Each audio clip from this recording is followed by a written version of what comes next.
ان الحمد للہ والصلاة والسلام علی رسول اللہ اما بعد فاعوذ باللہ السمیع العلیم من الشیطان الرجیم من حمزہ ونفخہ ونفثہ بسم اللہ الرحمن الرحیم یا اہل الکتاب لا تغلوا فی دینکم ولا تقولوا علی اللہ الا الحق۔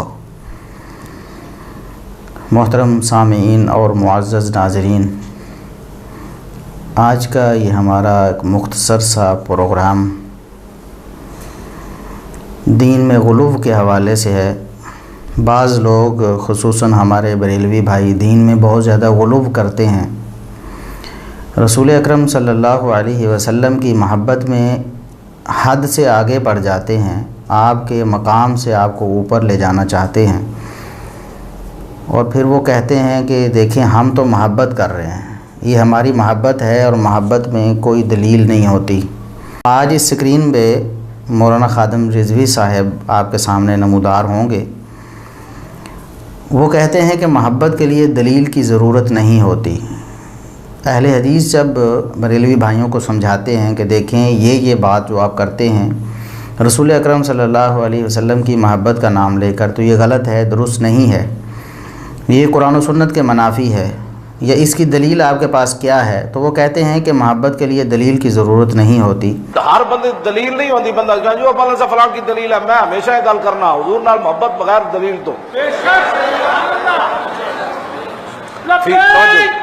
ہر بات کا جواب نہیں ہوتا۔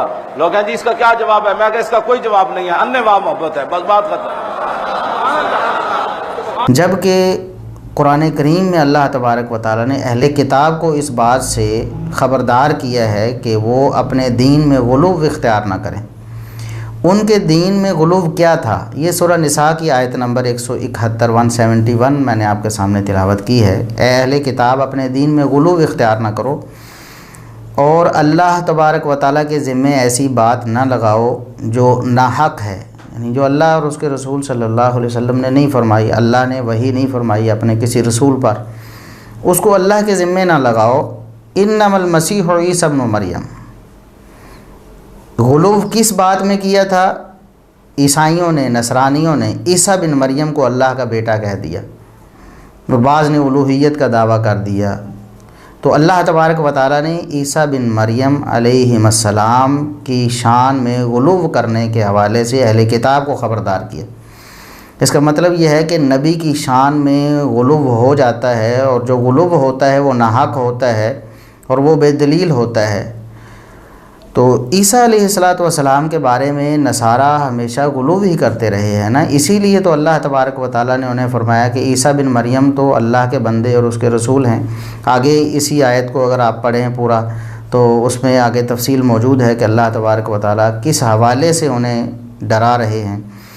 اسی طرح رسول اکرم صلی اللہ علیہ وسلم کو بھی اللہ تبارک و تعالیٰ نے بذریعہ وحی بتایا تھا کہ آپ کی امت میں بھی کچھ لوگ ایسے ہوں گے جو آپ کی شان میں غلو کریں گے۔ تو اللہ کے رسول صلی اللہ علیہ وسلم نے پہلے ہی اپنی زندگی میں ہی اپنی امت کو اس بات سے خبردار کر دیا۔ یہ صحیح بخاری میں 3445 نمبر حدیث ہے۔ سیدنا عمر رضی اللہ تعالیٰ عنہ منبر پر لوگوں کو خطبہ ارشاد فرماتے ہوئے یہ حدیث بیان کرتے ہیں کہ سمعت النبی صلی اللہ علیہ وسلم، میں نے نبی کریم صلی اللہ علیہ وسلم کو یہ فرماتے ہوئے سنا کہ لا تطرونی کما اطرت النصارى ابن مریم، کہ تم میری شان میں اس طرح غلو نہ کرنا جس طرح نصارہ نے عیسیٰ بن مریم کی شان میں غلو کر دیا تھا۔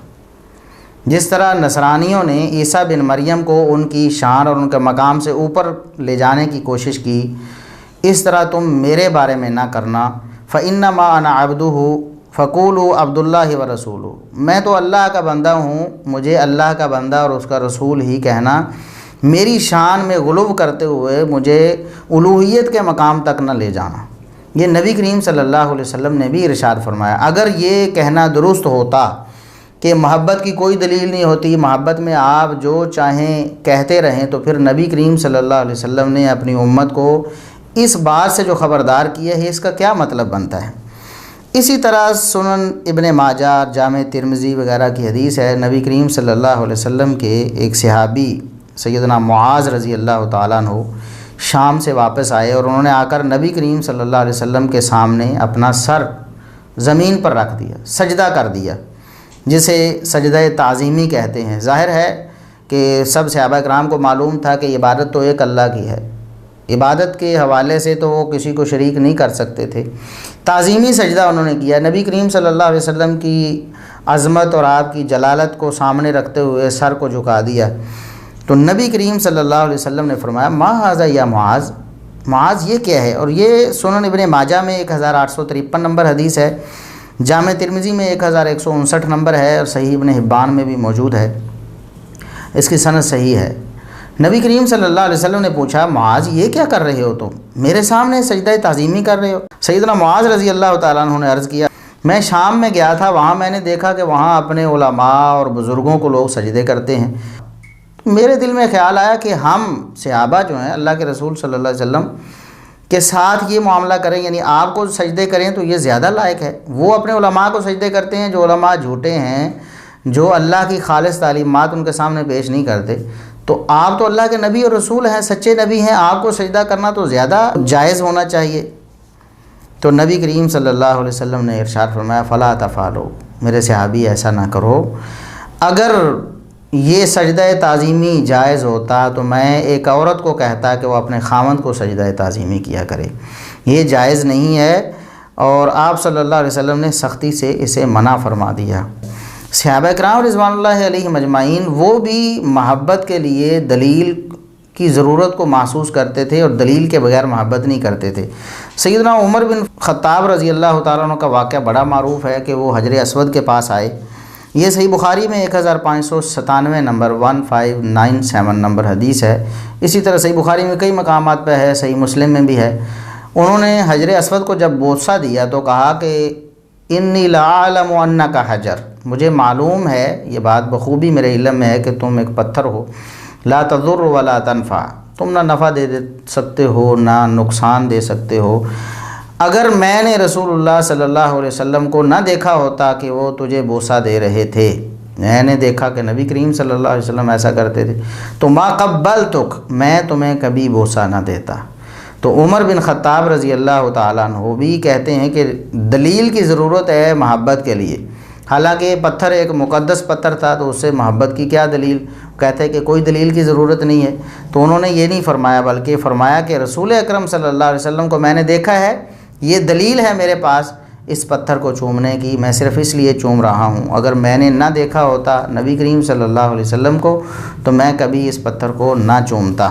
نبی کریم صلی اللہ علیہ وسلم کی حدیث صحیح بخاری میں 435 نمبر پہ، صحیح مسلم میں بھی ہے، آپ صلی اللہ علیہ وسلم جب بالکل اپنی وفات کے وقت دنیا سے جانے کا وقت تھا، آپ صلی اللہ علیہ وسلم سخت مشقت میں تھے، کبھی چادر اپنے چہرہ مبارک پر ڈالتے، کبھی اتار دیتے، بے چینی تھی۔ اس وقت آپ صلی اللہ علیہ وسلم نے اپنی امت کو خبردار کیا، فرمایا لعنت اللہ علی الیہود والنصارى، یہود و نصارہ پر اللہ کی لعنت ہو، اتخذوا قبور انبیائہم مساجد، انہوں نے اپنے نبیوں کی قبروں کو سجدہ گاہ بنا لیا، نبیوں کی قبروں پہ جا کے سجدے کرنا شروع کر دیے۔ یحذر ما صنعوا، نبی کریم صلی اللہ علیہ وسلم کی مراد یہ تھی کہ میری امت کہیں اس خرابی میں مبتلا نہ ہو جائے، اپنی امت کو خبردار کر رہے تھے نبی کریم صلی اللہ علیہ وسلم اس دنیا سے جاتے ہوئے بھی، کہ کسی نبی کی قبر پر سجدہ کرنا یا اس کی قبر کو مسجد بنا لینا، وہاں نمازیں پڑھنا، اس طرح کے اعمال کرنا، یہ بھی غلو پر مبنی ہے، اور یہ بھی اللہ اور اس کے رسول صلی اللہ علیہ وسلم کی تعلیمات کے منافی ہے، لہٰذا یہ بھی نہیں کرنا۔ اسی طرح مصنف ابن ابی شیبہ میں 26691 نمبر حدیث ہے، نبی کریم صلی اللہ علیہ وسلم کے پاس ایک شخص آیا، باتیں کرتے ہوئے اس نے کہا کہ ما شاء اللہ و شئت، اے نبی جو اللہ چاہے اور جو آپ چاہیں وہی ہوگا، جو اللہ چاہے گا اور وہی ہوگا جو آپ چاہیں گے۔ تو نبی کریم صلی اللہ علیہ وسلم نے بڑے غصے سے ارشاد فرمایا جعلتنی للہ عدیلا، تم نے مجھے اللہ کے برابر کر دیا ہے۔ اللہ کے بندے ذرا سوچ کر بات کرو، کیا بات کر رہے ہو؟ جو اللہ چاہے اور جو میں چاہوں، مشیت و ارادہ اس کائنات میں چلتا ہے تو اللہ تبارک و تعالیٰ کا چلتا ہے، باقی ساری مشیتیں، باقی ساری مخلوق کے سارے ارادے اللہ کے ارادے کے تابع ہیں۔ وما تشاءون الا ان یشاء اللہ رب العالمین۔ تو یہ غلو ہے، مجھے تم نے اللہ کا شریک بنانے کی کوشش کی، خبردار آئندہ کبھی ایسا نہیں کہنا، لا بل ما شاء اللہ وحدہ، ایسے نہ کہو بلکہ ہمیشہ یہ کہو کہ جو اللہ اکیلا چاہے وہی ہوتا ہے۔ تو جب بھی کسی صحابی سے بھی ایسی بات سرزد ہوئی جو ان کے علم میں نہیں تھی اور نبی کریم صلی اللہ علیہ وسلم کی شان میں غلو ہوتا تھا، تو نبی کریم صلی اللہ علیہ وسلم نے اس سے منع فرما دیا۔